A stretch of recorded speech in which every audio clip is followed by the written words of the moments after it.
This week on UnScripted, we have the latest on Dean Ambrose and his future with the WWE and my thoughts on everything. Plus, is Nia Jax have heat in WWE again? And will Brock Lesnar join AEW after his contract is up? This and more on the future #1 podcast right here on YouTube.com. This is UnScripted.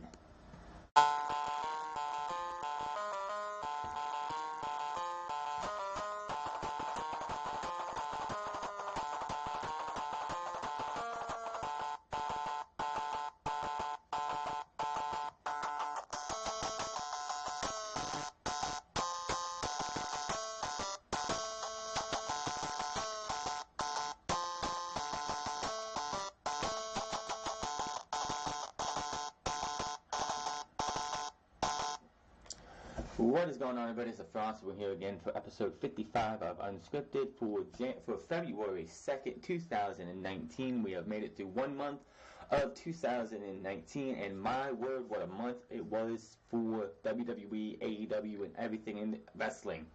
Last month had to be the biggest month I think I have ever seen in professional wrestling in a long, long time. We had the announcement of AEW, the announcement of Double or Nothing, Chris Jericho, Pac being there. We've also had rumors of Kenny Omega being there, which we'll talk about that in a bit. And then we had the news this week of Dean Ambrose leaving WWE, and Hideo Itami, which we'll talk about that too, leaving WWE. And it's just one of those things that this is a great time for professional wrestling. I have not seen the buzz around the professional wrestling this big in a long while. It's great. It's just great.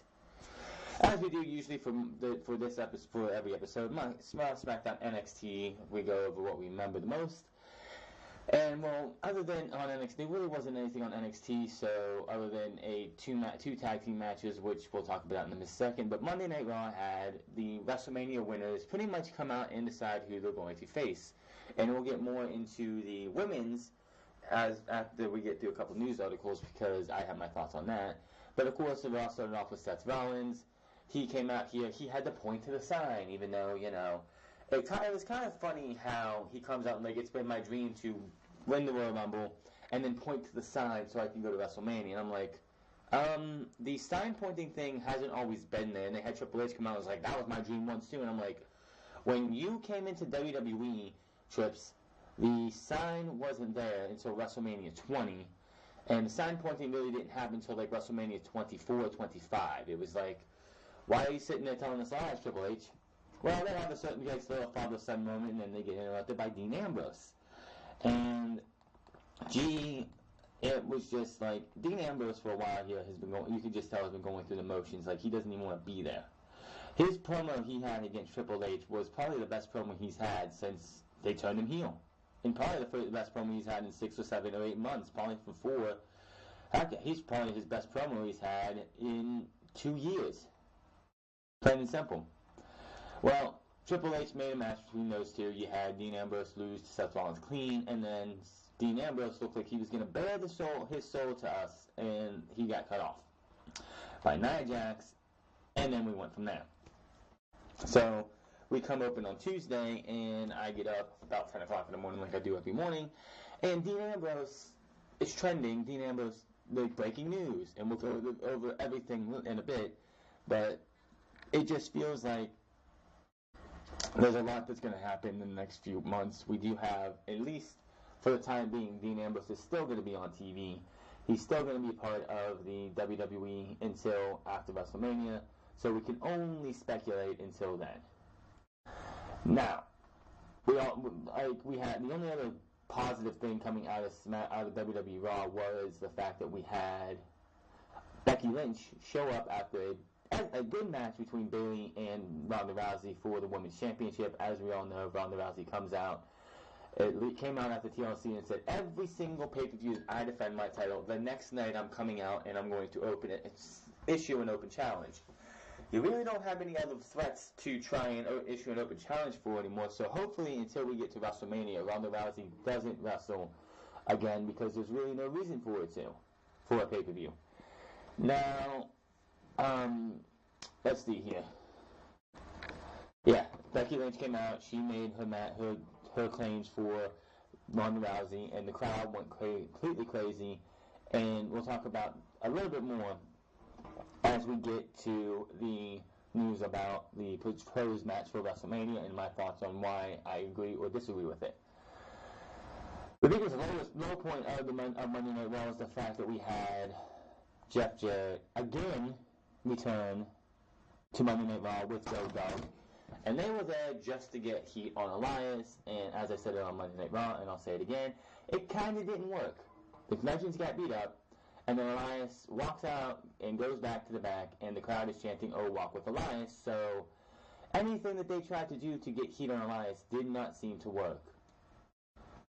Other than that, Monday Night Raw was just as originally shit as it has been for a very, very long time. I don't have to sit there and tell you. You already know that. SmackDown Live was a much better show, as it is more like 9.9 times out of 10, it's better than Monday Night Raw. But you had Daniel Bryan introducing the hemp belt, which AJ Styles pulled out the funniest joke he's told in WWE. Daniel, did you smoke the proto head to that thing? And it was just funny. It honestly looked like a fake belt. It looked like cardboard when you first looked at it, but it's going to be interesting to see that we will have an Elimination Chamber match between Daniel Bryan, AJ Styles, Samoa Joe, Randy Orton, Mustafa Ali, and I'm missing, and what was the other one? Jeff Hardy. Yeah, Jeff Hardy. In the Elimination Chamber, so both Elimination Chamber matches are set. The one downside to SmackDown was the fact that on Monday Night Raw, you had Tamina and Nia Jax and the Riot Squad qualify for the Women's Tag Team title Elimination Chamber match. But we get to SmackDown and Mandy Rose and Sonya Deville is like, we declare we are in the match.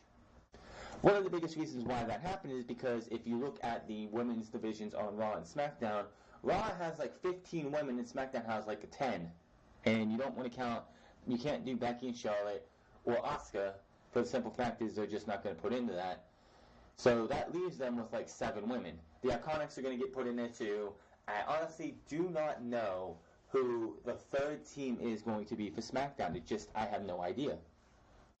Raw will have Bayley and Sasha Banks, and those will be set next week. Let's see here. Becky Lynch opened the show, and it sounded like for whatever reason she must have woke up on the wrong side of the bed or something, because when she was cutting her promo, you could hardly hear her talk, and it wasn't because of the crowd. It just feels like she had she lost her voice between Monday Night Raw and SmackDown Live. Her and Charlotte brawled, so that is definitely going to be a feud that continues on until we get to WrestleMania. You had a 4 corners tag team match, which we'll talk about a team that should have been in that match if you would have had the tag team titles on a legit tag team and not the Shane and The Miz tandem.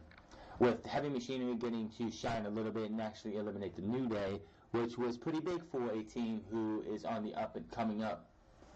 Rey Mysterio and Andrade also had a nice little interaction. There was no match this week, which is great. It was supposed to be Rey Mysterio versus Samoa Joe. That never happened, and we didn't see Joe until the end of the night, which Joe, like a House of Fire, could definitely tell this guy wasn't scripted for what he had to say. He definitely just comes out there and off the top of his head can just light the room up and just be savage all the time. So that pretty much was SmackDown Live. NXT had 2 matches, Montez Ford and Angelo Dawkins, the Street Profits, versus the Forgotten Ones, the Forgotten Sons of Wesley Blake and Steve Cutler, which I didn't know it, and I didn't think about this, but they do have a WWE Performance Center WWE PC video on the Street Profits before their TakeOver crowd match, which was the Aftermath show that gets taped before TakeOver, and they actually paid homage to Harlem Heat with their gear. They actually, because I didn't think about it, but yeah, they actually had gear that was inspired by Harlem Heat, which I thought was pretty cool. Forgotten Sons beat them. Who really cares? Forgotten Sons are mostly forgotten. I mean, a couple weeks ago you had them beating up the Street Profits and the crowd chanting, "We forgot you." Not a good look for the Forgotten Sons when they're being chanted, "We forgot you." And then you had Io Shirai and Kairi Sane take down Jess Maduka and Marina Shafir. And I've been hearing all last year when they joined the Performance Center up until their debut on TV. all I've been hearing is that the two four horsewomen who were left, Duke and Shafir, are like way ahead of everybody else in the Performance Center. That might be, but they are nowhere ready for this four horsewoman versus four horsewoman match that WWE desperately. Before Ronda Rousey, which her contract is up in 2021, not anytime soon, the four horsewoman match is not happening at all this year. Jessamyn Duke and Marina Shafir are just not there yet. Shayna Baszler and Ronda Rousey, you want to do a four horsewoman tag team match, those two can carry that match. But you're not going to get Jessamyn Duke and Marina Shafir on any pay-per-view this year. They're just not there. So far, they're just jobbing to everybody. They jobbed to Dakota Kai and Io Shirai. They jobbed to, I think, somebody else. And then they jobbed this past Wednesday to Io Shirai and Kairi Sane. And the fact that there's like two reasons that Kairi Sane and Io Shirai are together still is because, one, they are definitely their best friends, of course, and two, if they get called up to the main roster, which has been talked of, which I don't think they should yet, but if they come up, they're definitely going to be a staple of the women's tag team division. And quite honestly, send them to SmackDown Live, and they could be the team that runs SmackDown Live and could be the team that faces Bayley and Sasha Banks or whoever the tag team champions are at SummerSlam. SmackDown, like Raw, SmackDown, and NXT are there. I did watch a little bit of the UK because Primate, the Primate, they say his name is Jay Melrose. The Primate, which I know him as from Defiant Wrestling and What Culture Pro Wrestling, took on Dave Mastiff, and I'm glad to see that the guy like Jay or the Primate is in NXT UK. He's a jobber to the other guys. He is a Performance Center recruit for the UK division. You're not going to see him going out there and being pushed to the next level. He doesn't have that kind of contract with them. He's still able to work Defiant Wrestling and other places outside of ICW in progress. So it's great to see Primate on there. I hope after, I think Unstoppable, which is the pay-per-view coming up next week, I'm pretty sure. Hopefully that might be his last time in Defiant Wrestling, and maybe that means he's going to become more full-time with the UK division. But I'm a fan of Primate. I have been. I just wish he was more animalistic like he was before his jaw injury last year. And of course, Walter made his debut, and I had to see highlights at least of that. And I'm sorry, you cannot pay. WWE can offer me all the money in the world. I would not want to stand there, and take a chop from Walter. I just no, thank you. I will sit there and kindly decline any type of money because you could not pay me enough to take a chop from Walter. Plain and simple. Those things look like they hurt for the next month. Just saying. And by the way, James Drake and I can't remember his tag team partner's name. Zach Gibson, yeah. James Drake and Zach Gibson. Those tag team titles look really nice on them, and I have a feeling they're going to keep the titles till at least the next takeover, which no idea when that's going to be. See, with regular NXT, we have an idea, inkling of when each takeover is going to be. January, April. One that's going to happen in probably June, then August, and then November. NXT UK's had one takeover, and honestly, I wish it would have been this month, around the Elimination Chamber, so we could have that spaced out and not have two takeovers in 1 month. I'm hoping the next takeover will be for the UK will be in either March, which would be fine by me, or May. Do not put it 2 weeks before WrestleMania. Well, if you're going to do that, that's how I do it. But don't put it after WrestleMania in April. March or May would be fine by me. Most likely May, maybe March. You could end up doing this every other month where you have a takeover. One for the UK, one for the main roster, for the main NXT. My opinion right there. Starting off this news we're going to get into here. Let's get into the news here. News on Jeff Jarrett's new WWE contract. Why was Jeff Jarrett in the Royal Rumble, and why was he on Monday Night Raw? Was it a one-off? Probably not. WWE Hall of Famer Jeff Jarrett has signed a new deal with WWE to work behind the scenes as a producer, according to the PW Insider. Jeff Jarrett, and this part pisses me off right here. Producer, I'm fine with. Jeff Jarrett will also be appearing on as an on-camera talent. Really? Jeff Jarrett returned to TV as a surprise entrant in the Royal Rumble this past Sunday.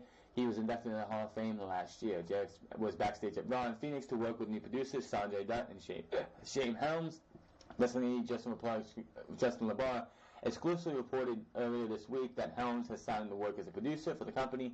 This is the first time Helms and Dutt are working for WWE under their new rules. If he wants to be a producer, by all means, I'm sure he has the mind of a great mind to help produce matches that are going to be good. But please keep him off. I do not need to see Jeff Jarrett on TV. And if you're going to use Jeff Jarrett, do we have to use his Ain't I Great music? Give me his Attitude Era music, that whatever that was. But like seriously, if you can have him come out and say slap nuts to people, it's just. He was there on Monday it was pretty much Monday and Sunday, he was there to get Elias to be booed again. Because they want to turn Elias heel. Why? Because they can. Sad news for the women's division on Monday Night Raw, as a superstar will be out with an elbow injury. It was mentioned on this week's post-Royal Rumble Raw that Ember Moon was out of action with an injury. She revealed that she will undergo immediate elbow surgery. This happened during the Royal Rumble match, I believe. Last year, she said, when I entered the Rumble, I wrestled with one arm, and this year was no different. As you remember, she was a surprise entrant from NXT last year, because she didn't make her main roster debut until the night after WrestleMania. But she did come up and do the Royal Rumble with her arm taped, because the night before was the first match she had against Shayna Baszler, where Shayna Baszler wrecked the holy hell out of her arm. And Shayna's mistake and not ready to win the championship cost her the match, in which she won, which Ember Moon won, and then she was there the next night. She says, I messed up my elbow really bad, and now I have to have immediate surgery. It's hard to be here right now and just see everyone competing and knowing that I'm on the show, and I don't know how long it will be, how long, but it is a while. So I'm trying to stay positive. I'm trying to stay as positive as I can in this situation. Hopefully, here's to the best, and I'll see you guys soon. Moon has worked a 30-minute one-move match on Sunday, entering the match with 6 spots. She was later eliminated by Alexa Bliss for the 24th elimination of the match. It sucks to see Ember Moon on the shelf, but honestly, maybe this is a blessing in disguise for her, because by the time she hopefully comes back is after WrestleMania. If Ronda Rousey is taking the break that has been reported, and maybe when she comes back after WrestleMania, which I'm probably sure that's going to be when she comes back. Maybe, I could be wrong. There's no set date of when she's going to be back. But if it's after WrestleMania and Charlotte or Becky has the championship, they can position Ember Moon in a better spot than when she is right now. Maybe Ember Moon teams up with somebody and makes a tag team, and then you have another tag team for the women's division. I don't know. Honestly, I wouldn't have went with women's tag team titles. I would have went with second-tier titles first. So you could have a women's Intercontinental Champion on Raw and a women's U.S. Champion on SmackDown. Because, honestly, that would give, superstars, especially on Raw with Ronda Rousey being in there, that would have made more sense for the simple fact that you could have, Bayley and Sasha Banks, who are not going to factor into the Women's Championship match going into WrestleMania, facing off against others, maybe in a fatal four-way, maybe the Elimination Chamber, whatever, and you could have that title on the line, and would give people something to fight for. Now WWE has to do is scramble and throw teams together, like we're getting Alicia Fox and Nikki Cross versus Bayley and Sasha Banks. I asked this on Monday, why is that team happening? Why would you not have Dana Brooke, who they can't decide if she's heel or babyface? Why don't you have Dana Brooke and Alicia Fox take on Bayley and Sasha Banks, and have Nikki Cross and Natalya take on the Riot Squad? Would have made a little bit more sense, because wasn't it 2 weeks ago where Ember Moon, Natalya, and Nikki Cross faced off against the Riot Squad? So wouldn't that make a little bit more sense? Logic in WWE. I know, non-existent. Let's talk about this Dean Ambrose thing. Dean Ambrose has given his notice to WWE. According to PW's Ray Keller, he is not set to resign with the company when his contract expires after WrestleMania 35 in April. There is also the possibility that he could be leaving sooner if there are no plans for him. Ambrose has reportedly been frustrated with his character development for some time now. According to the report, he recently reached his breaking point. The report goes on to say that he was offered a new contract a few weeks ago with a significant pay raise. Instead of negotiating, Ambrose told management he was rejecting the new deal this past weekend, including directly to Vince McMahon in a meeting. It is unknown at this moment if he plans to sign with AEW, or if his wife, Raw commentator Renee Young, will be leaving too. When asked by the Torch, a member of the roster stated that while Ambrose is impossible to read, he hates hokey shit. I do not blame him if this is all true. which has been a part of his run with the company for years. It's reported that Ambrose's intentions were known to select members of the WWE roster, most likely Seth Rollins and Roman, who's not there right now, and probably a couple others who were close to them. Since returning from injury a few months ago, Ambrose has been in a feud with Seth Rollins, adding a more unstable aspect to his character. Many of these promos have involved blaming the audience. After winning the Intercontinental title last December, he lost it quickly to Bobby Lashley, which makes sense why he would lose that now so quickly. In a triple threat match earlier this month, he had a lackluster appearance in the Rumble. At this past Monday's Raw, Ambrose lost to Rollins and was ejected from the ring by Nia Jackson-Tamina. Ambrose made his main roster debut in 2012 as a member of The Shield. Since then, he has become a Grand Slam champion, winning the WWE title along with 3 Intercontinental title reigns and 1 United States title reign, as well as 2 tag team title reigns, 1 last year and 1 the year before that. I would not blame him if this is all true. A lot of people are on the fence 50-50. This is a work, this is real, he's not coming back. How often does WWE actually go out there and say and confirm that this? They did it with Kevin Nash, I think. They did it with Randy Savage back in 1994. Vince McMahon actually came on. They actually came back from a commercial break, and Vince McMahon was sitting in the booth. He said, conspicuous by his absence is the Macho Man Randy Savage, and he said, we could not come to terms with a new contract for Savage, and he has left the WWF at the time. And McMahon wished him well and Godspeed. But other than that, there's not many times that WWE actually goes out of the way to report this. But WWE has confirmed Ambrose's WWE departure. WWE has issued a statement on reports of Dean Ambrose's contract status, confirming that he will leave the company when his deal runs out. WWE has issued the following statement to media outlets in regards to the report of Ambrose leaving the company. They say, Dean Ambrose, a.k.a. Jonathan Good, will not be renewing his contract with WWE when it expires in April. We are grateful and appreciative of all that Dean has given to WWE and our fans. We wish him well and hope that one day Dean will return to WWE. WWE normally does not comment on contract statuses of current talent, but they have confirmed PW Torch's report that Ambrose will leave the company at the end of April. In the statement first made public by Backstage Views, Adam Monk. Here's the big thing. Expanding on PW Torch's initial report, PW Insider is reporting that Ambrose turned down a 5-year contract worth a little over 7 figures per year. He turned down over $5 million and $1 million a year for 5 years. It's not all about the money. It's not all about the money. I am 50-50 with this as well as others because, one, the dude has been around on the main roster since 2012. When he was with the Shield, he was at his best. Him, Roman, and Seth were at their best. They were the best faction. And when they did come up in 2012, 13, and 14, they were the best thing about Monday Night Raw, for the most part. It's just, when Dean Ambrose was in the Shield, he was coming in the zone. He felt like they were trying to give him a little bit of his Jon Moxley character, somewhat, just a little bit, WWE light version. And it just felt like he was the best he could be at that time.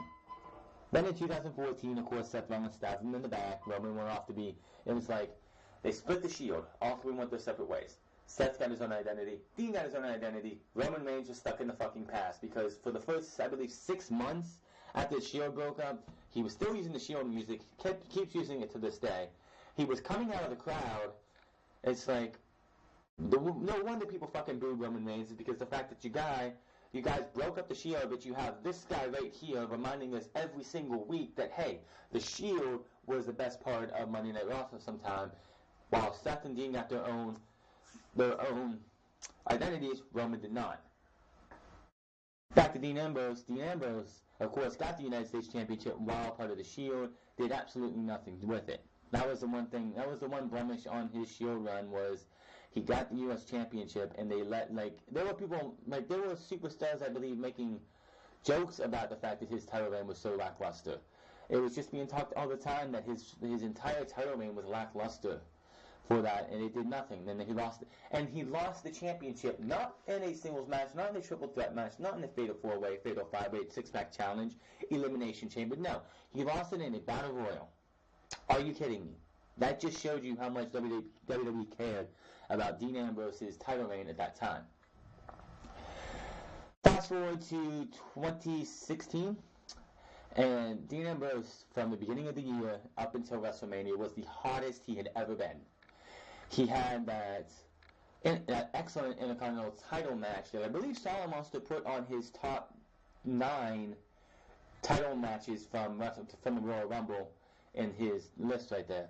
But he had an excellent match with Kevin Owens. But then he got in the Royal Rumble. That Royal Rumble was shit for the simple fact that everything was around Roman Reigns. Everything had to do with Roman. He was the WWE champ going in. He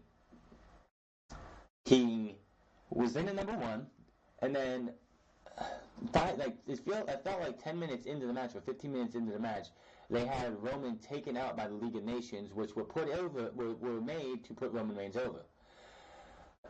He gets not taken out, stretchered out, and WWE tried to build this mystique that, Roman is coming back and he's going to win the Rumble. He's going to be Superman. He comes out, Superman punches, I believe, Sheamus, comes back in, and we get down to the final 3, I believe, which were Dean Ambrose, Triple H, and Roman Reigns. Yeah, when Triple H dumped out Roman Reigns, everyone went ballistic because nobody wanted to see Roman retain the title. This was also the same year AJ Styles came in, by the way. But when it came down to Triple H and Dean Ambrose, the fans wanted Dean. The fans wanted Dean. Unfortunately, Dean Ambrose did not win, and Triple H became only the 3rd man to win the Rumble at number 30. Because, he had to have that stat on his record. The consolation prize for Dean Ambrose was a match at the Roadblock Special, which, by the way, later that year they took the December pay-per-view and made another Roadblock and called it End of the Line. The one that Dean Ambrose faced Triple H at was a house show, practically. He lost that match and got Brock Lesnar at WrestleMania. And that match was shit. Instead of giving us Dean Ambrose versus Triple H in the main event of WrestleMania, which everybody probably would have killed to see Dean Ambrose beat Triple H, they gave us Roman Reigns versus Triple H in one of the worst main events of WrestleMania history. Nobody wanted to see it, and it went down as one of the worst pay-per-view. It made WrestleMania 32 almost, there was nothing on WrestleMania 32 pretty much to watch. It was by far one of the worst pay-per-views WWE has put on, and one of the worst WrestleManias of all time. After WrestleMania and his lackluster match against Brock Lesnar, as he went on that Stone Cold podcast after he won the WWE Championship. Remember the Stone Cold podcast on WWE Network? Yeah, I kind of missed those. But he went on there and pretty much blasted Brock Lesnar because Brock Lesnar wanted to go back to the UFC, and Brock Lesnar turned down single idea he had for that match. He called him lazy, and that interview kind of hurt Dean Ambrose too. He came out of that interview looking worse than he went in. Stone Cold called him out. Stone Cold's like, are you resting on your laurels? Are you just happy you had the WWE Championship and you're not going to get any better? It didn't help Dean Ambrose one bit. Yeah, he won the WWE Championship with Money in the Bank, making the Shield the first group to win the WWE hold all 3 members to hold the WWE Championship in one night. He went to SmackDown as WWE Champion after the Shield Triple Threat match, which saw him win. They did that dusty finish on Monday Night Raw right before the draft to make it seem like Seth Rollins won, but he ended up didn't winning the title. Then he went to SummerSlam, and the match between him and I believe it was Dolph Ziggler at SummerSlam 2016 was absolutely horrendous. It just felt like it was that both guys were just trying to get through the match. They didn't even care. They just wanted to get this done and over with. Now, when he faced AJ Styles in the few matches that he did great. The problem with that feud with AJ Styles, and this is under the he hates hokey shit, is the fact that they shoved James Ellsworth in between AJ Styles and Dean Ambrose, and it just took the feud from being the feud of 2016 to, really, this feud sucks. After he lost the WWE Championship and he went off to do other things, he really didn't do anything else outside of the Shield reunions that they did in 2017 and 2018. He hadn't done anything. And a guy like Dean Ambrose, and people are like, oh, it doesn't really matter, it's no big deal. Give me a break. This is the guy, Dean Ambrose, that if they had had the Shield match happening at TLC 2017 already happening, when Bray Wyatt went down with that illness, I guarantee you they wouldn't have called AJ Styles. They would have shuffled things around and made Dean Ambrose versus Finn Balor for the TLC pay-per-view, but they already had him in a match. Dean Ambrose was the Iron Man. He was the Iron Man for years. The dude wrestled 200, more matches than anybody else. The only other person in 2016 who probably wrestled, 2016, 2017, that wrestled more matches than Dean Ambrose is Ligero from the WWE UK division, NXT UK division, because that guy was the Iron Man of the independent scenes in the UK. He wrestled over 200 and some matches in 2017. I think it was 2016. But yeah, Dean Ambrose was that guy in the WWE. If somebody went down with an injury, they'd call Dean Ambrose. If somebody got sick or something, they'd call Dean Ambrose. Dean Ambrose was that guy for WWE. And now he doesn't want to be that guy anymore. And look at it. The best thing that happened to him was that injury in 2008, late 2017, all the way up to 2018, when they sent him away, and he had to go get his elbow. I think it was his elbow worked on or something. He did get staph infection, almost died from an infection. It was not a good look for Dean Ambrose and he almost lost his wrestling career. He comes back, new look, looks leaner, looks more built, looks like a guy who would just want to just take a knife out and slice your throat. Shaved his head, shaved his beard a little bit, made him look more rugged. He comes back and helps Seth Rollins win the Intercontinental title at SummerSlam. And then what do? They straddle them both with Roman Reigns for the Shield. Again, Roman goes away. One October day, Roman comes out and says, I have to leave because of leukemia. After a couple of announcements last week or the week before that, I'm starting to question if he's actually got leukemia, because the guy shouldn't be acting in movies if he's got a disease that could kill him. Just saying. That's not the topic of the story. On that night, Seth Rollins, Dean Ambrose come out at the beginning of the show and, embrace Roman Reigns. Seth is crying his eyes out. You can just see that this guy's emotional. Dean Ambrose is completely stone-faced. He is ready to turn heel and get this shit over with. He is, ready to go. We get to the end of the night. It's Seth Rollins and Dean Ambrose versus the Dolph Ziggler and Drew McIntyre, and they win the match. They win the tag team titles. Possibly thanks to Braun Strowman, but that's not the point. The match is over. Dean Ambrose throws the title down, kicks Seth Rollins in the stomach, in the gut, 30 Ds to the championship, which no one ever seems to mention, and he beats the holy shit out of Seth Rollins, takes him outside, and then he beats him on the concrete. Perfect way to turn him heel. Just everyone was on an emotional high. Everybody was so sad and happy that they won the tag team titles and dedicating it to Roman Reigns. And then he turns heel. Excuse me. And that was perfect. I don't care if anyone says, "Oh, it was out of taste. It was just the wrong time to do it. How could WWE sing so low?" People, this is Wrestling 101. When it feels real, it helps make things better. You would have people in the 80s, in the 70s, talking shit, and if somebody was sick, they would sit there and make somebody's family member was sick, they would sit there and make fun of them for it if they were a heel. They were like, "Oh, is your mommy hurt? Is your mommy in the hospital? Well, you're gonna be able to get a bedside view with her, because I'm gonna send you to that same hospital." Something like that. Probably better than how I worded it, but you know what I mean. It was perfect. And for weeks, we didn't hear a single thing from him. We wondered why. He on a episode of Monday Night Raw a few weeks later, he says the Shield made me weak. I felt like I was being just used to boost Roman and Seth. I was the weak guy. I felt like I used to think that this jacket, because he had the Shield jacket, made me stronger, made me feel strong. And then he just threw it in the thing and burned it up. And after that, things just went downhill, continued to go downhill.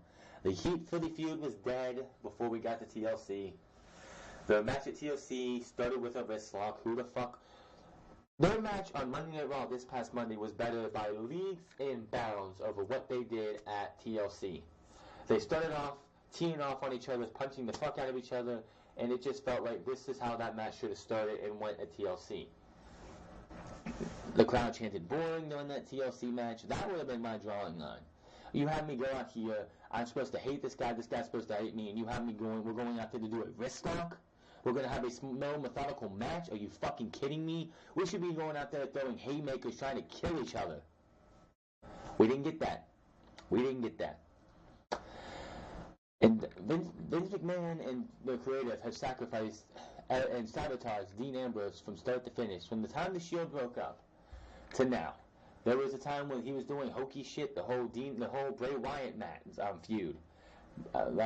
It came from the Seth Rollins feud. Remember that Hell in a Cell match? He's gonna send Seth Rollins through the concrete block, and all of a sudden, lights go out. Lights come back on. We have that fucking ghost, that hologram of Bray Wyatt. Or I believe it was the TLC pay-per-view that year in 2014. He goes to hit Bray Wyatt with a video monitor, and it blows up in his face. I'm surprised he broke now, and it hasn't come before he came back for his heel turn. Dean Ambrose has been misused and miscast in WWE so badly over the last 5 years almost. It's going to be 5 years this year from the original Shield breakup. And outside of the 2016 Rumble and the build-up to Roadblock and the build-up to WrestleMania, Dean Ambrose has been used so poorly. And if he wants to leave, then by all means. Now, what does this mean for Dean Ambrose or Jon Moxley, as he would be known outside of WWE? Do I see him going to AEW immediately? Well, he could. I mean, his contract ends in April. If they don't release him before that, which, quite honestly, it wouldn't surprise me if they did, then he could show up at Double or Nothing in May. He honestly could. And there's nothing WWE could do about it other than taking him off TV. Because I remember back in 2005, was it, when Christian left WWE to go to TNA, his contract ran out, and he was on WWE TV. Somebody in the office forgot when his contract actually came up, so he was on Impact Wrestling like a week after his contract was up, and WWE was like, well, we don't want this shit to happen again, so if somebody's contract was coming up, we're going to take them off TV like weeks or a month beforehand, so that they're not just on our TV going somewhere else. They could do that. But I think WWE would be smart not to take him off TV till after WrestleMania. If you want to have him in a match at WrestleMania that lays him off TV, by all means do it. But Dean Ambrose staying, and this could be a work. This whole thing could be a work, and we see Dean Ambrose just going away for a bit. I can honestly see we get to April and he goes away for a bit, and he changes his mind and he signs a new contract. And we see him come back after the Saudi show, which I think is supposed to be happening in May.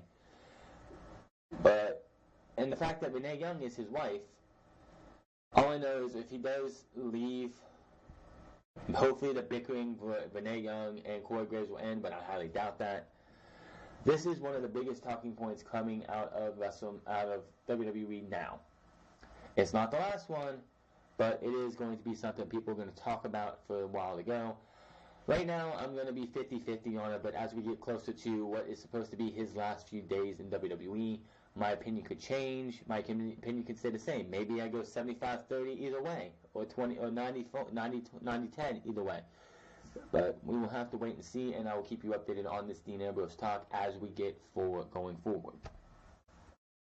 Speaking of WrestleMania, current status for The Undertaker for WrestleMania. Then also the Wrestling Observer Radio reported via a recent episode of Wrestling Observer Radio with Brian Elvis that the current standing for Undertaker as far as WrestleMania goes is unplanned. From what Meltzer has heard, there is a top set of card laid out, and the Undertaker has at this moment isn't on it. This isn't to say things won't change, but right now nothing is on the horizon for the dead man from Death Valley. Bullshit. Absolute bullshit. If the Undertaker is willing to go, Undertaker will be at WrestleMania. Just because it's not in the cards right now, it could be, they could have all these things planned out, and the Undertaker is under top secret to where nobody outside of Vince McMahon, Undertaker, and his opponent are to know. Vince McMahon, Triple H, Undertaker, and his opponents. So, Undertaker not at WrestleMania. Get damn straight he's going to be at WrestleMania. Not because the fans want it. I sure as hell don't want it. Not after what we saw last year. And the fact that they wasted Shawn Michaels' return to the ring at a pay-per-view that WWE wants nothing to do with now. No, I see The Undertaker at WrestleMania, whether you want him to or not. Honestly, I think nostalgia needs to be locked in a box and never seen again. But this is WWE. Current plans for WrestleMania women's match at WrestleMania.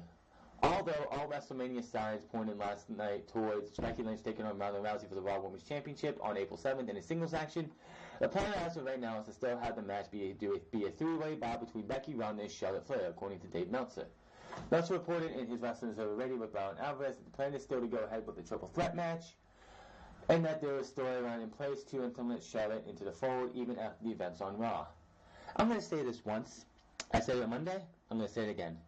This feud does not need Charlotte Flair. Only one in WWE who thinks this needs to happen, to have Charlotte in the fucking main event with these two women, is Vince McMahon. Because Vince McMahon has a hard-on for the Flair name. He wants the Flair name to have all the accolades. The biggest problem was biggest reason I don't want to see Charlotte in this is because, one, she's had a return with Ronda Rousey, and two, who's to say that Becky Lynch would even get put over? Who's to say that Becky Lynch doesn't get pinned by Charlotte Flair to have Charlotte Flair have that moment while Ronda Rousey isn't anywhere? Or Charlotte Flair makes Ronda Rousey tap out and Becky's left out in the cold? Why the fuck would you want to compromise that? I guarantee you, the day they put Charlotte Flair in this and make this a triple threat match, the crowd is going to shit all over it, whether it's at a pay-per-view or SmackDown Live or Monday Night Raw. Give us Charlotte versus Asuka 2. Quite honestly, if you put, and WWE, are you this fucking stupid? Look at the landscape of the women's division on SmackDown Live. You have Naomi, Mandy Rose, Sonya Deville, the Iconics. You have Becky Lynch, Charlotte Flair, Asuka. Tell me out of those 6 or 7 women, who else is going to face Asuka at WrestleMania? Is Asuka not going to be at WrestleMania? Who the fuck are you going to put on the big stage against Asuka? Charlotte versus Asuka 2 is where you should go. Naomi's not doesn't need that spot. Mandy Rose and Sonya Deville are not ready. The Iconics, hell no. Lana is not getting it. Who the hell are you going to put in that spot for Asuka? This is something that WWE and Vince McMahon just doesn't seem to fucking get. If you built it right, Asuka, Charlotte 2 would be great. Especially if you have Charlotte put Asuka over this time, it would be great. But WWE just wants to, Vince McMahon, it's not WWE, Vince McMahon wants this to happen. And it's just fucking pathetic. This one kind of gets a little pissed off right here. Backstage news on a change made for the Royal Rumble. WWE Hall of Famer Kurt Angle was added to a 30-man Rumble on Sunday as a late addition over the weekend. Angle was given the spot that was originally planned for Zack Ryder, according to Dave Meltzer of the Wrestling Observer Radio. Angle entered the match 4 minutes later, eliminated in the second spot by United States Champion Shinsuke Nakamura. The original plan was for Ryder, who was not in the match. This is WWE's logic why Kurt Angle was put in over Zack Ryder. The idea was that Angle would get a bigger pop than Ryder, which is why they made the change. Bullshit. People are Ryder's fandom is all over WWE's universe. I guarantee you, if you would have gave Zack Ryder that spot, he would have been like Phoenix and would have blew the roof off of the building for Zack Ryder. Because how often is Zack Ryder used? Yeah, he was on Raw last week. He was on Raw this past Monday. But Angle, really? If I recall, Angle's pop was very, very minuscule for the Royal Rumble. I guarantee you Zack Ryder would have a bigger pop. So nostalgia wins out again. Plain and simple. You took a guy who should be a more regular wrestler on Monday Night Raw and shafted him for nostalgia. Way to go, Vince, you stupid fuck. This is again why Vince McMahon needs to be taken out of creative. Why Vince McMahon should only be sitting back writing the fucking checks. And that's it. It's making the deals. If he wants to be the one to make the deals for like TV partners and stuff, fine. But he needs to be taking the pen out of his hand. Kurt Angle brought nothing to that match. Zack Ryder probably wouldn't have brought much to the match either. But you say the biggest reason you put Angle in the match is because of the pop. Give me a fucking break. It wouldn't have mattered anyway. Kurt Angle wasn't going to do anything. He was in there for 2 minutes? Who cares? Hideo Itami done with WWE. According to the report of Fightful, the 205 Live star has requested and will be granted his release from the company. Has not been granted it yet. He wrestled his last match this past Tuesday as he lost to Akira Tozawa. There will be a 90 days no compete clause.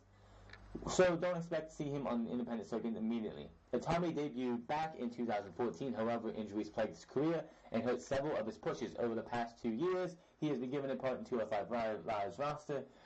He most recently got pinned at the Royal Rumble in the Cruiserweight Championship match.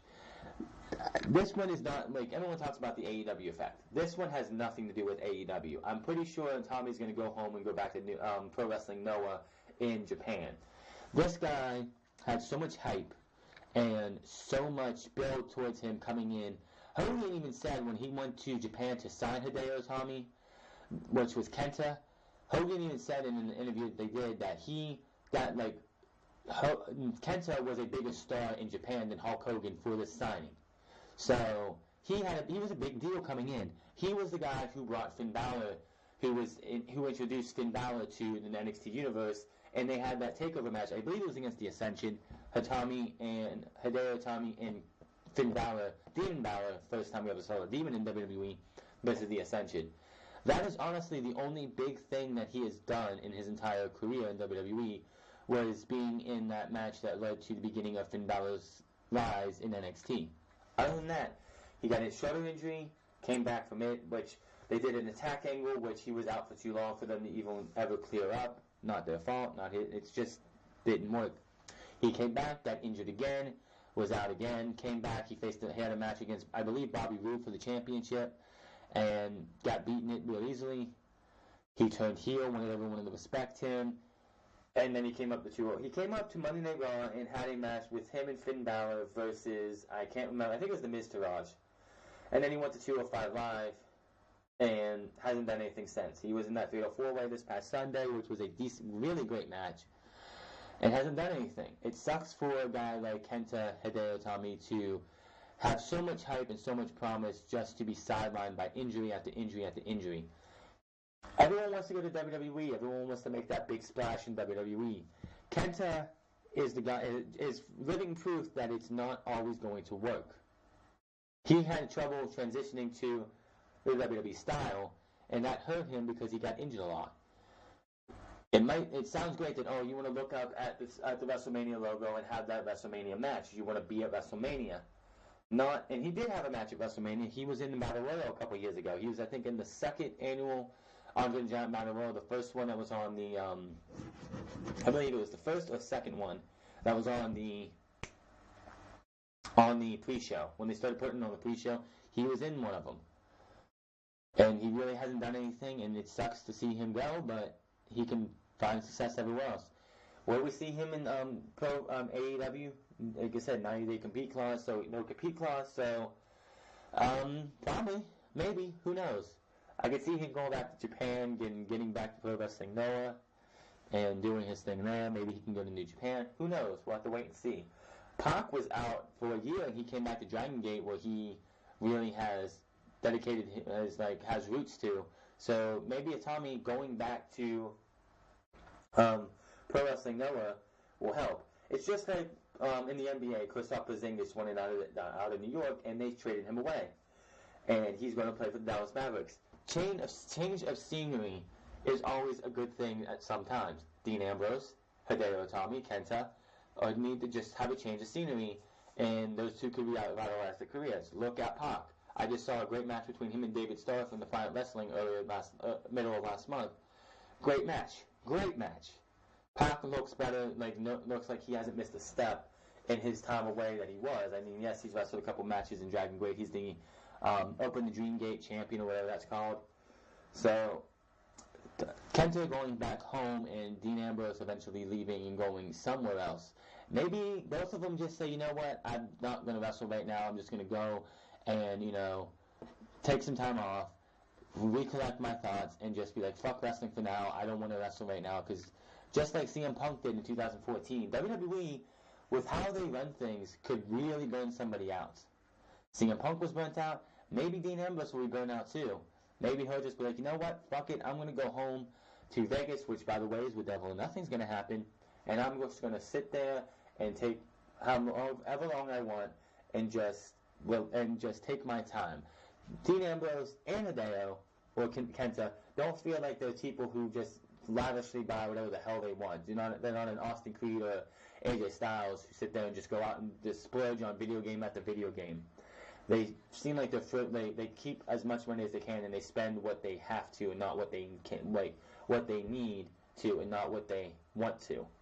So I think both of them are going to be okay. Speaking of people leaving their companies, 2 New Japan stars are on their way out of the company. Trent Beretta and Chucky T are finishing up with New Japan after they complete their scheduled shows at the New Beginning U.S. tour, according to Dave Meltzer, the latest Wrestling Observer Radio. Meltzer noted that Beretta was offered a contract with Big Push and booking dates guaranteed throughout the year. Beretta had reportedly spoken to New Japan management prior to his decision to leave and told them he would agree to a new deal. However, he's not backing off from the deal. He is now back off from the deal and is on his way out. There are no word yet on what future plans are for Chucky T and Beretta, but Meltzer speculates that AEW is likely alternative because of their good relationship with the Elite. Beretta began his professional wrestling career in 2004, and it didn't take long for him to get signed by WWE. He traveled through WWE's developmental territories before appearing on TV as a local card singles competitor. He was also in that tag team with it was Trent Beretta and Kalen Croft or somebody like that. They didn't last very long. After being released in 2013, Beretta began wrestling in such promotions as Pro Wrestling Guerrilla, TNA Impact Wrestling, and Ring of Honor. Beretta is a former 4-time IWGP Junior Heavyweight Tag Team Champion with his current promoter, New Japan Pro Wrestling. Chuck Taylor, or Chucky T, began pro wrestling training at the age of 15 in Harding, Kentucky. Despite laws in the state that requires someone to be 18 to compete, Taylor would travel to Tennessee or Illinois just to work shows as his age and receive exposure. He is arguably most notable for his time wrestling with New Japan, Ring of Honor, and Pro Wrestling Guerrilla. Taylor is a former 2-time PWG World Champion.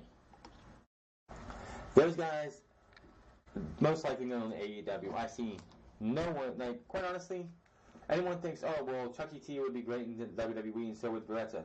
Probably so. But I'm pretty sure nobody wants to go to WWE anytime soon, especially when you have guys like Andrade Cien Almas telling his best friends to stay away, and WWE's not all it's cracked up to be. And I said this a couple weeks ago, or last week, or the week before that.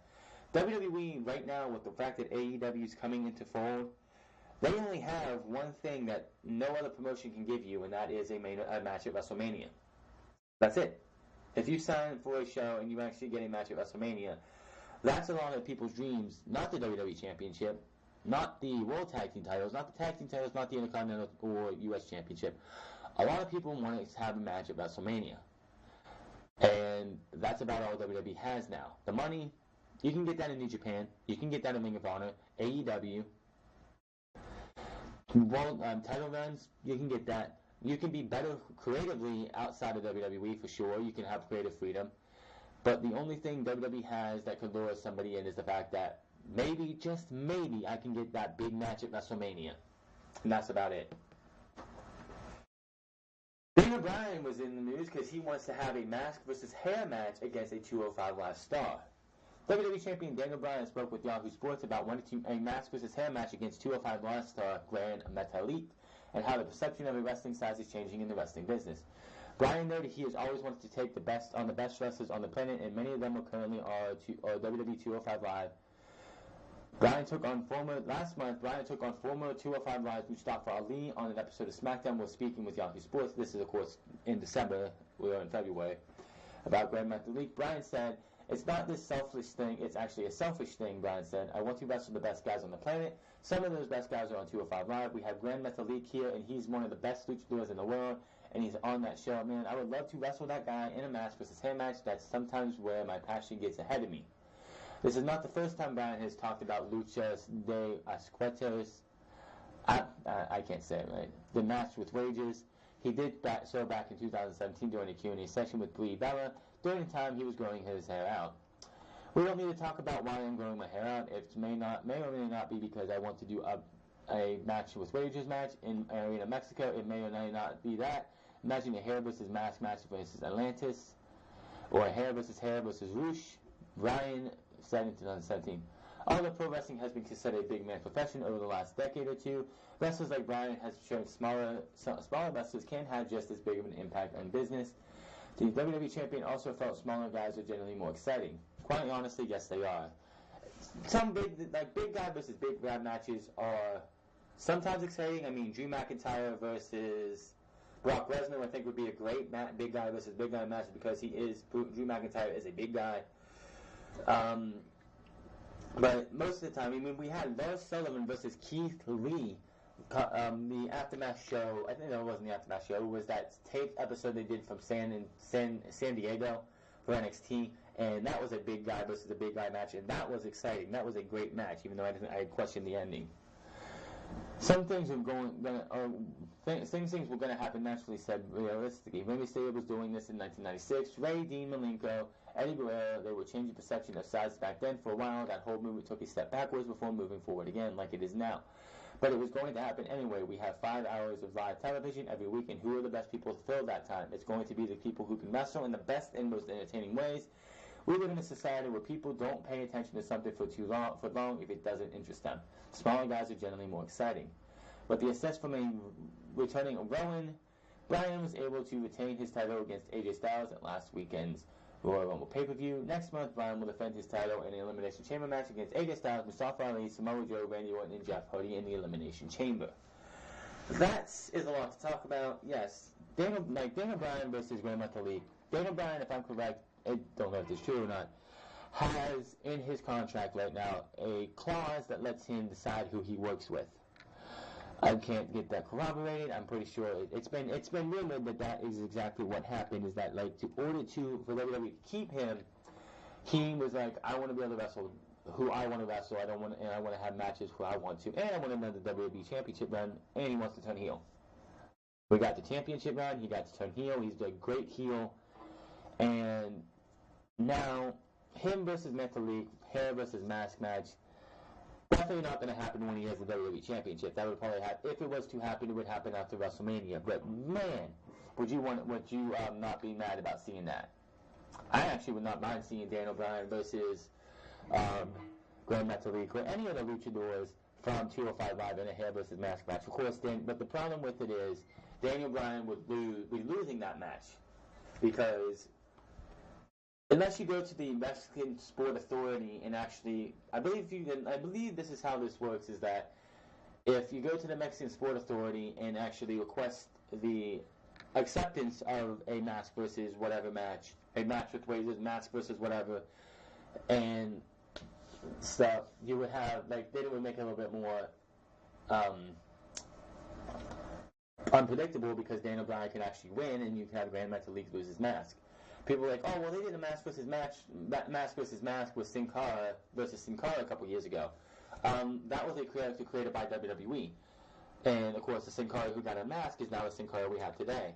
Anyway, Gran Metalik's mask and stuff, he could, if they had him remove his mask, the Mexican Sport Authority would definitely, not register it as actually happening. If he went back to Mexico and put his mask back on, they would just let it fly. Same thing with why Rey Mysterio has his mask on back now.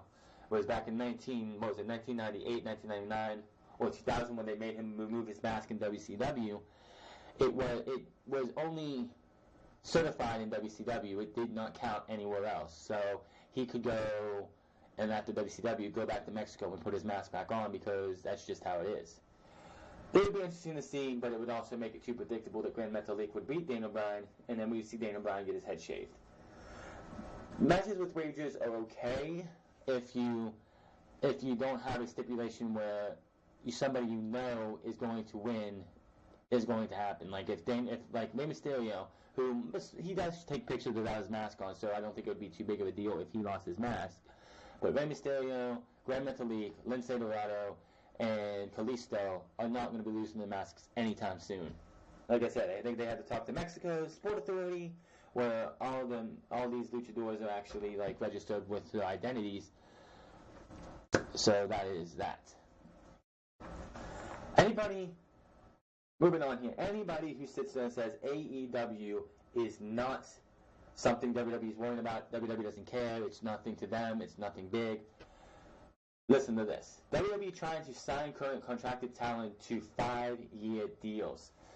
As reported by TW Insiders, WWE has a series of meetings at SmackDown early this week in which they discussed new 5-year deals with a number of superstars. They were predominantly focusing on talent who have deals that will expire in the next few years. And according to the reports, many people backstage were quite surprised to see it all unfold throughout the evening. It seems clear now that the situation with Dean Ambrose, as well as the rise of All Elite Wrestling, is forcing WWE's hand. So, anybody who sits there and says, oh, it's AEW's nothing, WWE's not worried, oh, really? So, why were they spending all Tuesday afternoon having meetings with superstars whose contracts are coming up and like, hey, yeah, your contract comes out in about 6 months, here, 5-year deal, 5-year deal, 5-year deal, 5-year deal. Why would they do that? Why would WWE go out of their way to talk to contracted superstars whose contracts are coming up and giving them 5-year deals? Dean Ambrose turned down a 5-year, $1 million per year contract to leave WWE. It doesn't mean he's going to AEW, but WWE is working tirelessly to sign talent who are not in the company right now and re-upping talent to 5-year contracts because of All Elite Wrestling. To anybody who still is on the fence and saying All Elite Wrestling is not scaring WWE or WWE is not petrified of All Elite Wrestling, you need to get your head checked because it is real. It's damn real and it's going to be real. But who's to say that All Elite Wrestling will even succeed? With stuff we'll talk about later, maybe All Elite Wrestling pulls an Impact Wrestling and starts bringing in nostalgia after nostalgia, trying to, bring themselves up, and it just fails. I doubt it, but we'll have to wait and see. Speaking of stars not happy, on Twitter, Killian Dane of Sanity tweeted out a question where is Sanity during the tag team fatal 4-way last Tuesday. The stable made their debut on SmackDown back in June and have since been used sparingly during their time on the main roster. The last time the group appeared on TV was on the December 18th taping of SmackDown when Dane, Alexander Wolf, Cesaro, and Sheamus teamed up in a losing effort to the Usos, Carl Anderson, Luke Gallows. Wolf also retweeted Dane with the response, "Sick of this." As I stated, that Four Corners match, if you give a legit team and not this obvious what's going to lead to WrestleMania match, to tag team titles to The Miz and Shane McMahon, who should not be, it's 2019, and the boss's son, who is, I believe, 50 years old now, or getting to 50 years old, is a tag team champion over The Bar, the Usos, and the New Day? Give me a break. You could have put, if the Bar still had the tag team titles, you had this fatal 4-way, you could have took the spot of the Bar and put Sanity there, or Gallows and Anderson. Why are you taking a team like Sanity, who was major over in NXT, and just not using them? WWE says they want to revamp tag team wrestling and push tag teams. Where is Sanity? Why wasn't Sanity? What I would have done is had Sanity come out when it got down to the Usos in the Bar, and had Sanity come out and just destroy those two tag teams. Why didn't you? Why didn't you? It makes no sense. WWE's got to get this together. It would not surprise if Killian Dane can go back to his name, Big Damo, Eric Young, and Alexander Wolf, which I don't know what his ring name was before WWE, could leave here and go to AEW or to Ring of Honor or New Japan or anywhere else, because these guys deserve better than this. Nia Jax in hot water again. This past Sunday at the Royal Rumble, Nia Jax became the fourth woman to enter the Men's Royal Rumble after R-Truth came out for his entrance at number 30. Nia attacked him before taking his spot in the match. It appears there was some legitimate heat between Truth and Nia following the attack. According to Jerry Lawler in the latest episode of Dinner with the King, Nia hurt R-Truth as they made her way to the ring. This got real heat for real. She blasted poor Truth and knocked him face first into that wall. Lawler said he was hot, for real hot. They were having to hold him back. Holding back that she made it look good. Nia ended up eliminating Mustafa Ali in the Royal Rumble match and was eliminated following a super kick from Dolph Ziggler, 619 from Rey Mysterio, and an RKO from Randy Orton. Truth turned that heat into a storyline looking for Nia. He also ended up having two short matches on SmackDown this past week with Nakamura and Rusev. The first one got him the U.S. title, and then he defended it. Why did he win the U.S. title? Honestly, the only thing that I can think of is that he's going to be the one to drop the title to Andrade Cien Almas, and it would have made a little bit more sense for him because they did want to bring Nakamura and Rusev, which there are people claiming that they want to make Nakamura and Rusev a legitimate tag team. Why would you have Nakamura and Rusev in a tag team? It makes no sense. SmackDown doesn't need any more teams. You have The Bar, you have the Usos, you have Heavy Machinery maybe, you have Luke Gallows and Carl Anderson, you have Sanity. You don't need any more tag teams on SmackDown. Raw needs all the tag teams. SmackDown has a healthy tag team division. As other people have said, if you want to put Miz and Shane McMahon on Raw and have them win the Raw tag team titles, would have been better because there's no tag teams on Raw. Moving away from Monday Night Raw, SmackDown Live, NXT, and all that stuff, we're going to talk about the XFL, and they have a new partnership, and then we're going to talk about how hands-on Vince McMahon is going to be. The XFL sent out a press release on their new partnership with a Spring League, an elite professional football development organization, to test the change to rules and gameplay as it has worked to reimagine the game when it kicks off in 2020. Stamford, Connecticut, January 30th, 2019, the XFL today announced that it has formed a partnership with the Spring League, an elite professional football development organization, to test the change of rules and gameplay as it works to reimagine the game. Testing during the Spring League's upcoming season follows the XFL's first testing session conducted last month, which featured 2 Mississippi-based junior colleges teams. My one problem with them using junior college players is that you're really not going to be using junior college players to build your XFL team, your XFL league. That's just, it's going to be weird. The Spring League will take to field in Austin, Texas from March 28th to April 11th and will provide players the opportunity to showcase their abilities in front of the XFL, NFL, and other professional football talent evaluators. While doing so, coaches will work closely with football operators and executives from the XFL to blend in on-field adjustments. The league has also been researching and developing since announcing its return just over a year ago.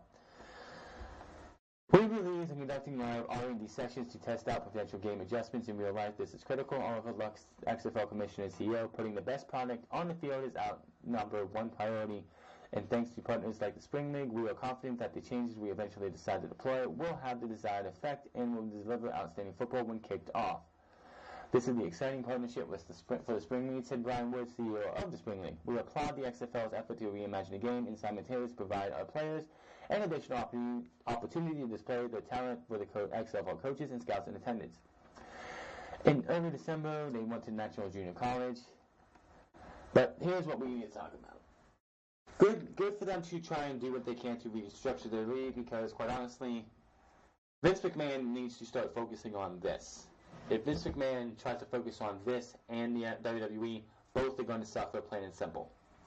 We're just 1 year and 1 week away from the relaunch of the XFL as it plays set to begin weekend after next year's Super Bowl. Everyone is aware of the misfortunes of the original XFL, but it appears that Vince McMahon and company have a better infrastructure in place this time around. A big reason for that belief is XFL Commissioner Oliver Luck has decades of executive experience in sports, including serving as the athletic director for West Virginia and president of NFL Europe. Luck joined Boomer and Gio of WFAN, where he talked about what drew him to the XFL. He said, and I quote, "I love football and respect football, and when Vince McMahon decided he wanted to relaunch the XFL, I thought it was a great opportunity to start from scratch," said Luck. "This was too good of an opportunity to pass up. Vince has great visions and he is an entrepreneur, but he is the first one to tell you that he doesn't really know football." Oh, really now? I'm pretty sure that's why the XFL failed the last time. Because he wanted to do football WWE style, and that was a major fail. He wanted experienced folks to build the game and has credibility to the football space, which is obviously important. Vince McMahon is about as hands-on as one could be with his companies, and Luck was asked about how much control Vince McMahon will have when it comes to the individual XFL teams. He says it's vertically integrated. That's what the experts say, stated Luck. So it's Vince McMahon owns and operates all the franchises. I'm in the process of identifying coaches, head coaches, and developing the team identities, logos, colors, and names. This is supposed to be for the fans, right? Here's an idea. Come up with a couple of team names, logos, and colors for each city, and then put a poll out on your website or the Twitter, because they do polls on Twitter. You can do 4 for each, and let the fans vote on the team names, colors, and logos. How about that? That won't happen, but yeah, they say it's for the fans. We're starting to hire team presidents to get local operations up and running. Lex said each team will have about 25 people on the business side and another 25 people on the football side. When it comes to salaries, head coaches will earn about $500,000 while the top player will earn over $250,000. Yeah, good luck finding any top name players for the XFL. Just saying. Of course, if the league becomes successful and they go years, they go like 5. They say it's a league that lasts at least 6 or 7 years. Those salaries will jump up as the league becomes more profitable. It was when asked if they studied the original launch of the XFL and what this league launch could learn from the experience. It was 18 years ago, Lux said. Life has changed and our sensitivity has changed. Nobody was talking about head trauma back in 2001. They are now. As related to head trauma, Luck revealed that the new XFL won't have that stupid, motherfucking retarded scramble for the ball like they had back in place of the coin toss. Was stupid and too many people got injured. Good for them. He did dodge the question if the XFL will test for marijuana, but did confirm they will have drug testing for PEDs. In addition to his role, Oliver Luck is best known for being the father of Andrew Luck of the Indianapolis Colts. Oliver has asked if he had any conversation with Vince about convincing Andrew to leave the NFL to become face of the XFL. Ha! Not happening. Now, why am I talking about this? Well, we all know Vince McMahon needs to get the pen out of his hand for Monday Night Raw and SmackDown Live. And it makes it sound like he is going to be trying to do two things at once.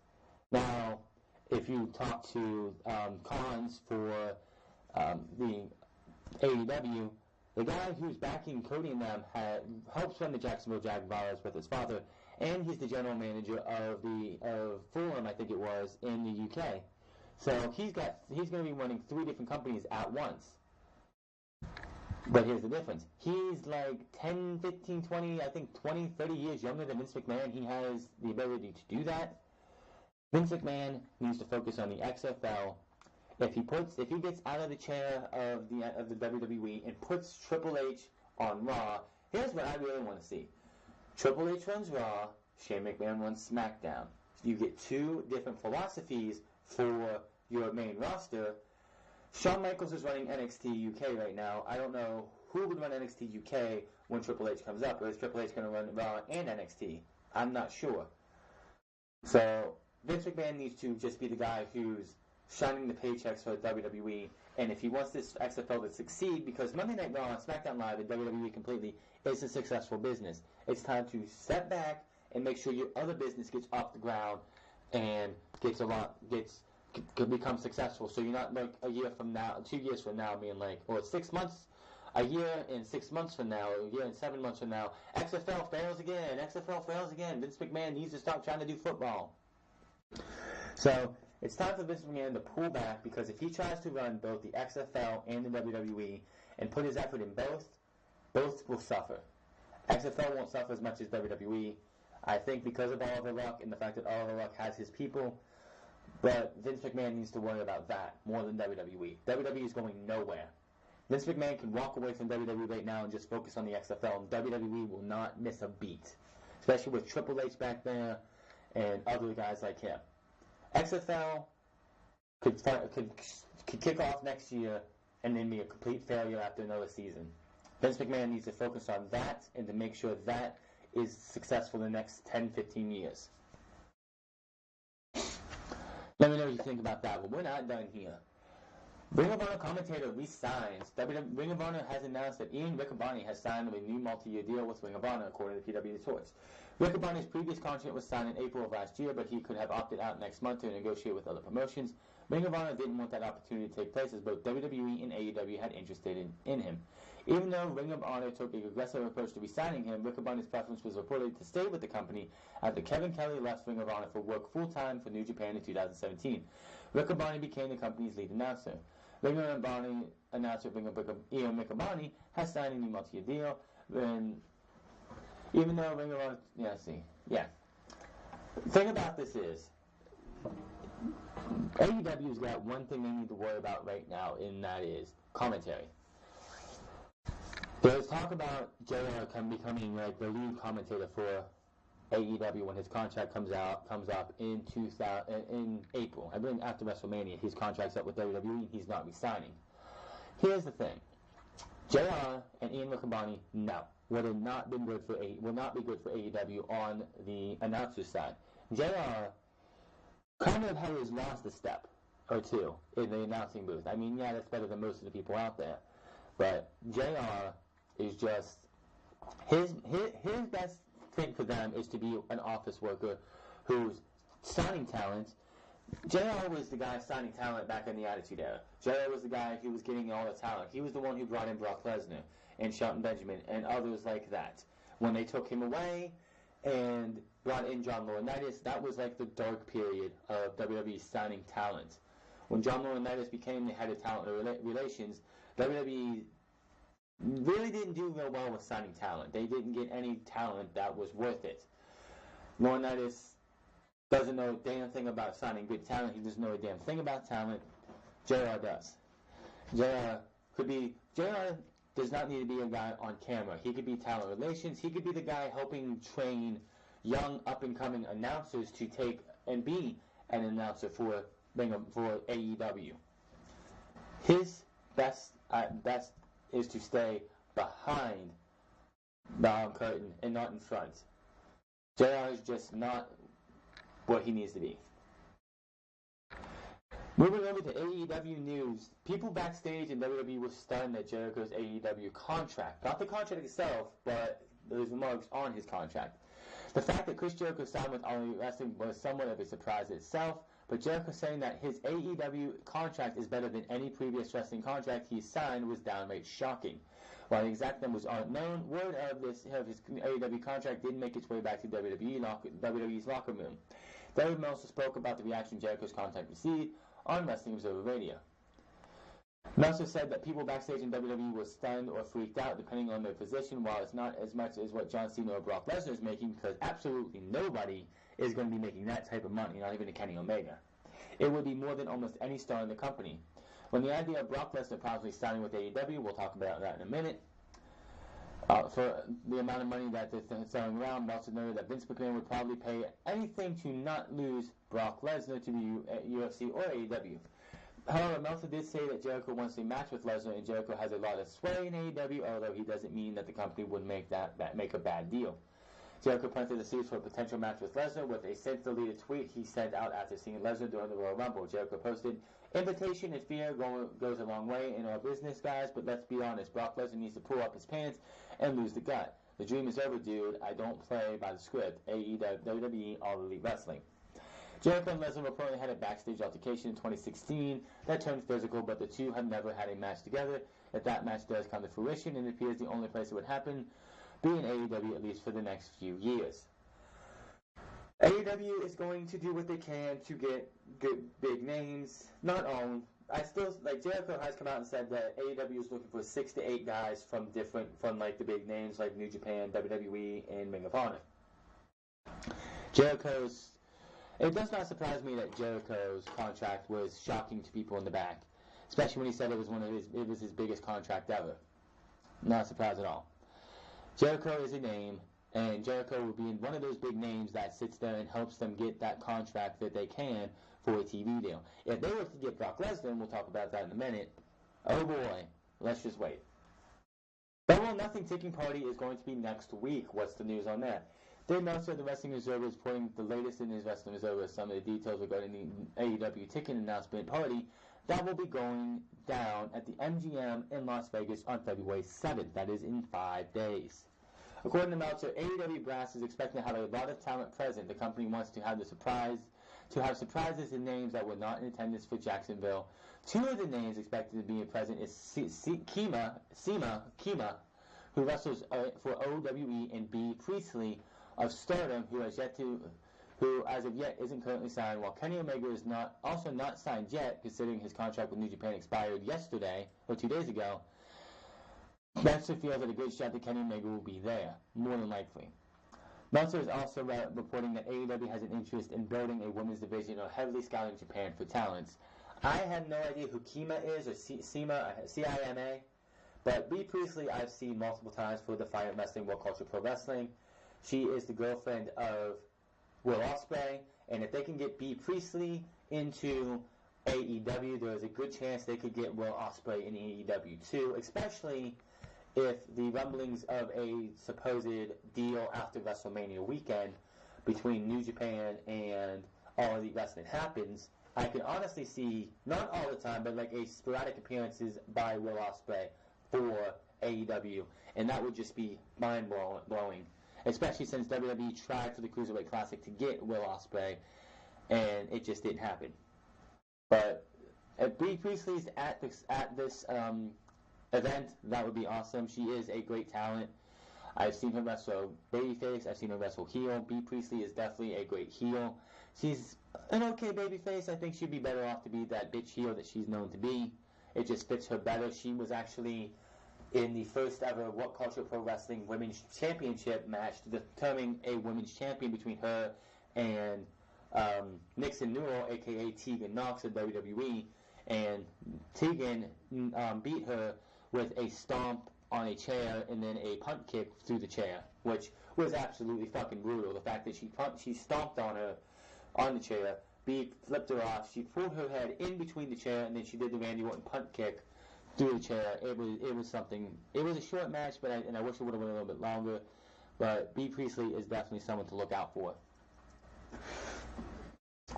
AEW's game-changing feature that could change everything. Before we do that, Kenny Omega, I'm not saying he's signed yet, but I have a damn sure that he's going to sign. I just watched an episode of Being the Elite, the one that they went to the Fire Wrestling, and the very last thing that they show is, I think it's Nick or Matt Jackson talking on the phone, someone finding their phone, and then they cut to a phone that they flip over, and it's got a counter on it. It was 9 days, and that was 4 days ago, 3 days ago, or 5 days ago. So, yeah, I think it's Kenny Omega. Whoever the timer is for the rally that's happening on, or the ticket announce party on the 7th. So I will have everything that I can out of that ticket announce party next week for episode 56 of UnScripted. Make sure to look forward to that. Definitely going to be something to look out for. But moving on here, AEW game-changing feature that could change everything for professional wrestling. AEW has been the hot spot of wrestling chatter over the last few weeks. Well, that and an Attitude Era wardrobe malfunction, you know what I mean. Stories about the roster potential TV deals, who's actually in charge of creative, etc., all have been making the rounds. Fans have picked apart every interview with Freddie Rhodes. They demand resolution to the ongoing will he, won't he, Kenny Omega AEW saga. And yet, comments about the AEW game changer are mostly flying under the radar. Those comments, Rhodes remarked during the AEW rally that wins and losses will matter like they've never mattered before. I can tell you that we've talked about rankings and we've talked about records. As a kid, we probably all read Pro Wrestling Illustrated in the different mags where they'd have the rankings, and Dave Meltzer added his own 2 cents on a recent edition of Wrestling Observer. Cody mentioned wins and losses will matter. What I think I can say is that they are trying to the mentality is to more market sports-oriented. I think I once said mince out wrestling. I don't think that's exactly, I think they're going to have their own take on it, but I think that's the goal. So yeah, ranking records and more sports-oriented product are all old-school ideas that couldn't survive the 90s wrestling boom, but that doesn't make them bad ideas. The fact they are exact ideas that could come to define what Cody and the Bucks are building.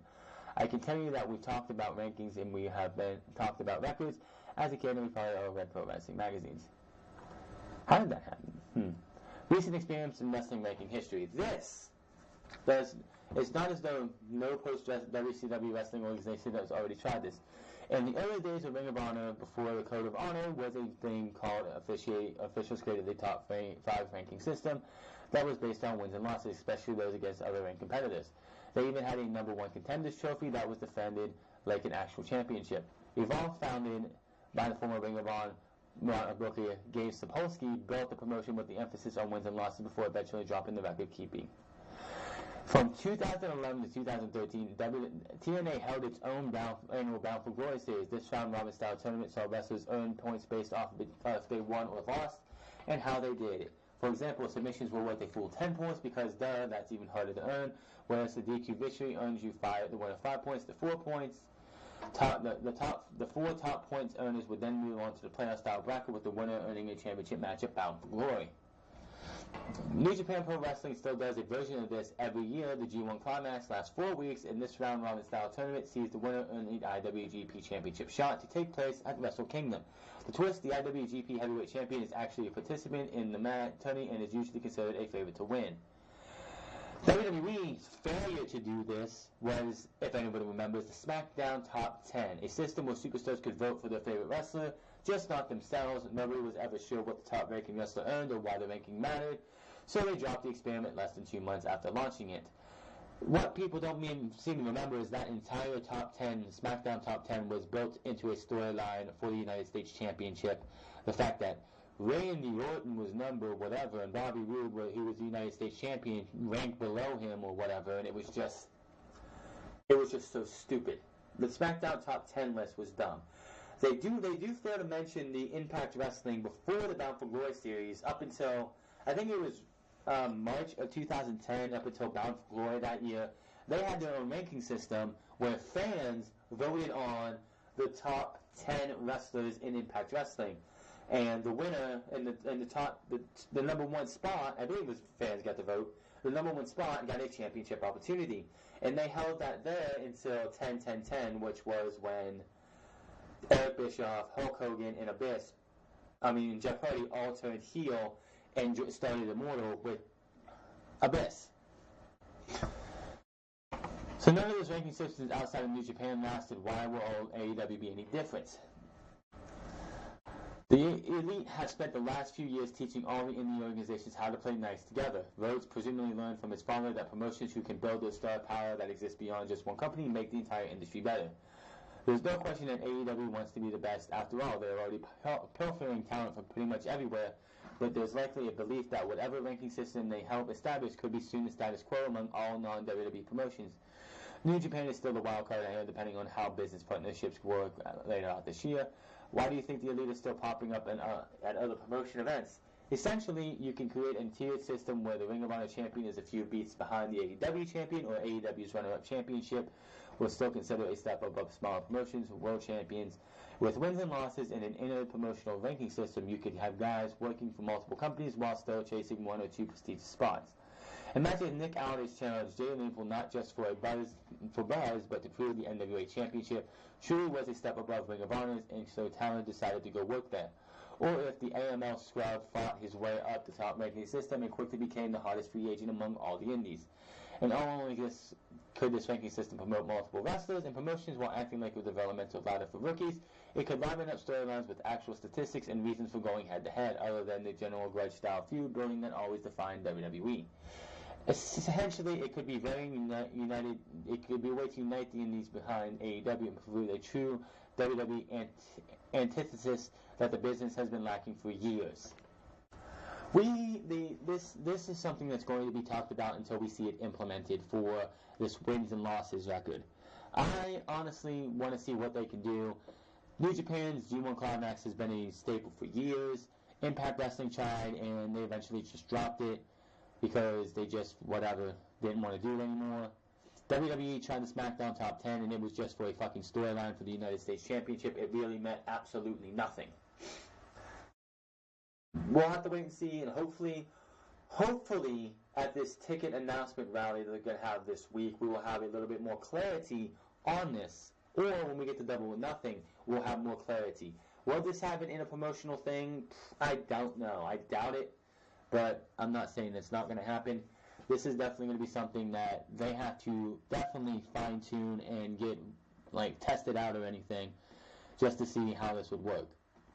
Trying to have a wins or losses matters thing, which the biggest reason wins and losses don't matter in WWE is because you could lose a match, but if you look good coming out of that match, if you win that match and did your absolute fucking best, but you ended up on the loser's end, you're still going to look strong coming out. And the fact that wins and losses, they just don't matter, and they never really had, since the Attitude Era. It will be interesting to see what they do, and hopefully they will have some clarity at this rally we're going to have on the 7th. I wish I could be there, but I'm living so far away, and it's too cold to actually leave this place right now. Last thing here, I believe it is, yes. We're going to talk about Brock Lesnar to negotiate with WWE, UFC, and All Elite Wrestling. A bidding war may be shaping up for Brock Lesnar's services, according to Dave Meltzer. It is expected that Paul Heyman will negotiate with WWE, UFC, and All Elite Wrestling on Lesnar's behalf when his WWE contract expires. If he wants to fight, he'd be fighting now. You know he's got the big offer from Vince McMahon. He's going to do WrestleMania. I fully believe he's going to do the Saudi show in May, and then you know if the contract's a three-way dance this time. Paul E is negotiating the biggest three-way dance of his life. AEW, WWE, and UFC, all the same guys. That's an interesting game, isn't it? The Beast Incarnate is scheduled to defend the Universal Championship against Seth Rollins at WrestleMania 35 on April 7th. Since his fight against Mark Hunt at UFC 200 in 2016, Lesnar has worked exclusively with WWE. He initially won that bout, but after testing positive for a banned substance, the result was changed to a no contest. That led Lesnar to be suspended, but it seemed to be as though his UFC return was imminent when he walked into the cage and shoved Daniel Cormier after the Stipe Miocic, I can't say his name, I'm sorry, for the UFC Heavyweight Championship at UFC 226 in July. However, Roman Reigns relinquished the UFC Championship in October after his leukemia return, and Lesnar was handed the Universal Championship at the Saudi show in November. AEW is quickly becoming a player in pro wrestling world due to the financial backing of the Khan family, which owns the NFL's Jacksonville Jaguars. But Meltzer reported recent AEW signing Chris Jericho wants to have a match against Lesnar, while the veteran reportedly had a lot of sway to AEW. Meltzer added that the company won't make a bad deal just to sign the Beast. Meltzer also noted that Vince McMahon may be willing to match anything in order to ensure Universal Champion remains with the promotion. Given his name recognition and drawing power, Lesnar is in a highly advantageous position to the amount of competition that has emerged in the world of combat sports and entertainment. Brock Lesnar's going absolutely nowhere. Vince McMahon will throw every dollar. He'll fire 3 or 4 people if he has to. He will fire 3 or 4 undercard superstars just to pay for whatever he has to for Brock Lesnar. He's going absolutely nowhere. He might, look how much Vince McMahon has been squeezed by Brock Lesnar over the last, since he's been back in WWE in 2012, was it? When he F5 John Cena at night after WrestleMania. Brock Lesnar has done everything he can to get every single penny out of Vince McMahon that he can. He has used the UFC multiple times that, hey, I'm going to UFC unless you give me X amount of dollars, and Vince McMahon says, well, here's your X amount of dollars. He could be given $2 million we get negotiated $2 million from, and this is just a guess, $2 million from the AEW and $1.5 million from USC. Vince McMahon would be like, well, here's $4 million. And there you go. Vince McMahon is going to do everything he can to keep Brock Lesnar. It's just he's going absolutely nowhere. But Brock Lesnar sees, ooh, this new wrestling company's coming up. I'm not going there, but we're going to talk to them so I can put fear in Vince McMahon's eyes that, hey, I might go there and leave you guys in the lurch. So Vince McMahon is going to throw everything he can at Brock Lesnar. Brock Lesnar is going nowhere, even though we want him to go away. And after he drops the Universal title, which we don't even know if he's going to drop the Universal title. That's the sad part.